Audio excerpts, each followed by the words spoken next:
यहाँ आम आदमी सुरक्षित नहीं, हमारे बालिकाएं सुरक्षित नहीं, बच्चे सुरक्षित नहीं, महिलाएं सुरक्षित नहीं। नेता माफियाओं का गठजोड़ सरेआम हो गया और जिस तरह बजरी माफिया ने सरकार पे कब्जा कर लिया, वही बजरी माफिया जो पहले वसुंधरा जी के नजदीक हुआ करते थे वो आज इस सरकार के नजदीक है। पूरी बजरी का खनन अवैध रूप से करा कर उसकी रॉयल्टी वसूली राजस्थान के अंदर कर रहे हैं।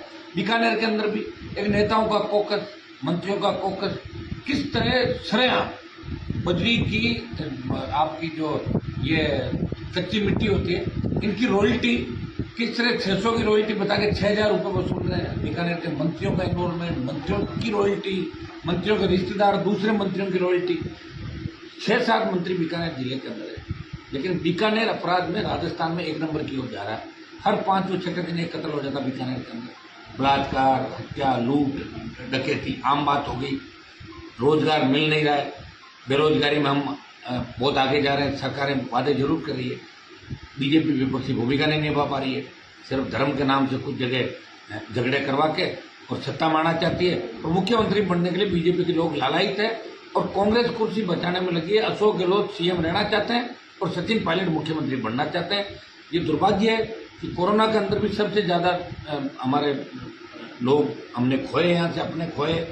दूसरी लहर के अंदर तो ऑक्सीजन का अभाव के अंदर किस तरह दम तोड़ दिया था, सारी व्यवस्थाएं फेल हो गई थी। और लंपी बीमारी ने जिस तरह हमारा 1 लाख से ज्यादा गायों का तो आंकड़ा सरकारी आंकड़ा है, उसका कितनी गाय ने दम तोड़ा। गाय को राष्ट्र माता की बात करने वाले गाय के नाम पे वोट मांगने बीजेपी के लोग चुप हो गए। लोकसभा जब चली तो लंपी पे सिर्फ नागौर का सांसद इस मामले को उठाता कि लंपी को रोका जाए। उस समय कई लोग मेरी मजाक उड़ा रहे थे कि लंपी क्या है। अब सबको पता चलेगा लंपी क्या है, इसे पशुधन खात्मे की ओर चला गया। समय रहते अगर राजस्थान की सरकार, दिल्ली की सरकार इस लंपी जो 2019 में बंगाल उड़ीसा के अंदर आई थी, अगर टीका इजाद किया जाता तो आज पशुधन को बचाया जा सकता था। सरकार तो वेंटिलेटर में, सरकार होटलों में रही, सरकार बाड़ेबंदी में रही और बीजेपी ने भी कोई कम काम नहीं किया। सरकार को कमजोर करने का हमेशा भाजपा ने काम किए होंगे।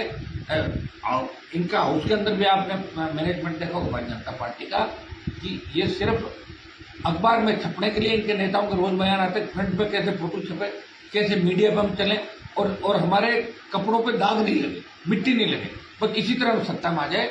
वसुंधरा गहलोत का जो भ्रष्टाचार का गठबंधन था 22 साल का, उसकी वजह से राजस्थान को ये दिन देखने पड़े। राजस्थान को एक मजबूत शासन की आवश्यकता है।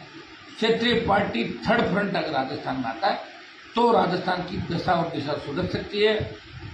राष्ट्रीय लोकतांत्रिक पार्टी मजबूती से राजस्थान को नए विकास का आयाम मिले, कानून व्यवस्था ठीक हो, कर्ज मुक्त किसान, हमारा जो आज़ादी के 70 साल बाद अमृत महोत्सव मनाने की दिल्ली वाले बात करें, लेकिन किसान आत्महत्याएं करा कर्जे की बोझ करें, जवान बेरोजगारी से तंग आकर आत्महत्या करा, कलम की जगह उनका बंदूक है।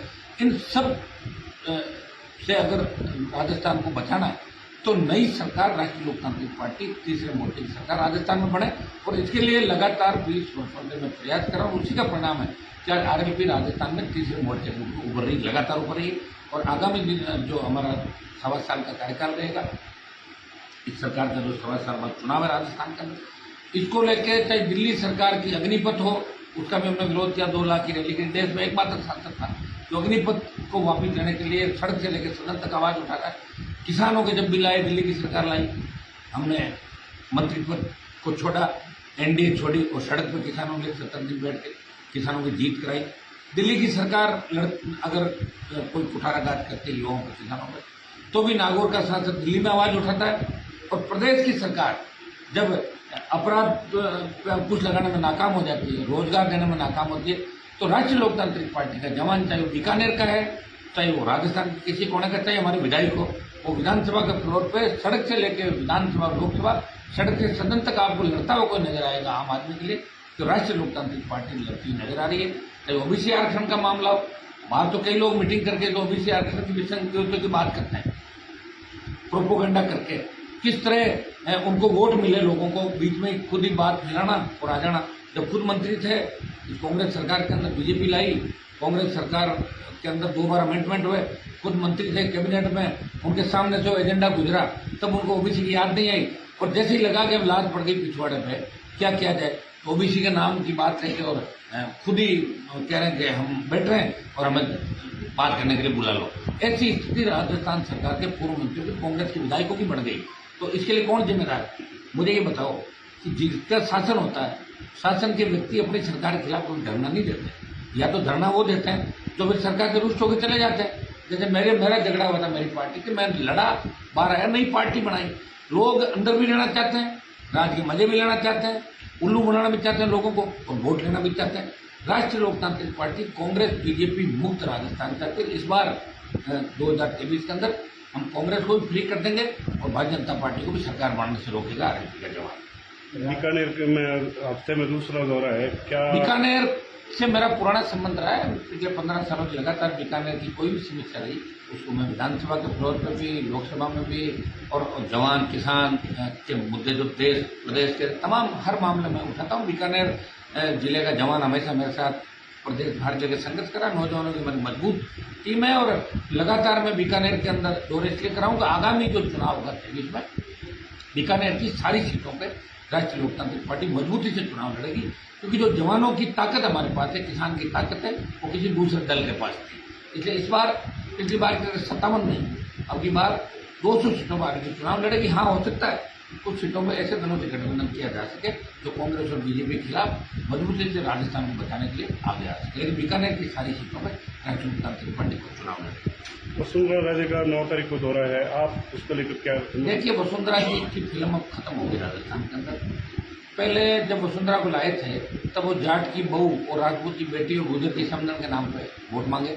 जाट उससे चला गया, राजपूतों में कई 17 नेता हो गए नए नए, और गुजरों पे जो 80 गुजरों को मार के उन्होंने जो एक मतलब गुजर समाज के अंदर जो उनकी गुजरों में गोलियां बरसा के जो आरक्षण को बीच में लटका दिया था, उसे देश का गुजर आज भी समझ रहा है। इस बात को प्रदेश का गुजर जानता है। वसुंधरा को देखते हैं उनके गाँव हरे हो जाते हैं। इसलिए वसुंधरा का नहीं तो कोई जनता में क्रेज है और न पार्टी उनको पूछ रही है।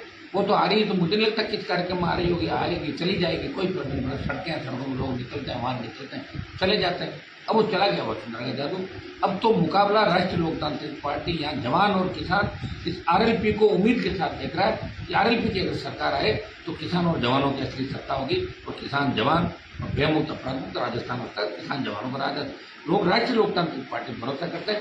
एक आह्वान हो लाखों लोग पहुंच जाते हैं, और यहाँ बीजेपी पूरी ताकत लगा देता है। इनकी प्रधानमंत्री की सभा और दूसरी उनमें 20,000, 30,000, 40,000 ज़्यादा संख्या नहीं कर पाते भारतीय जनता पार्टी के लोग, और कांग्रेस के लोग होते हैं। जैसे कि कांग्रेस तो अपनी लड़ाई मुड़द के खुद ही खत्म हो जाएगी, और बीजेपी ने काम नहीं किया, ये राजस्थान की जनता अच्छी तरह जान चुकी है।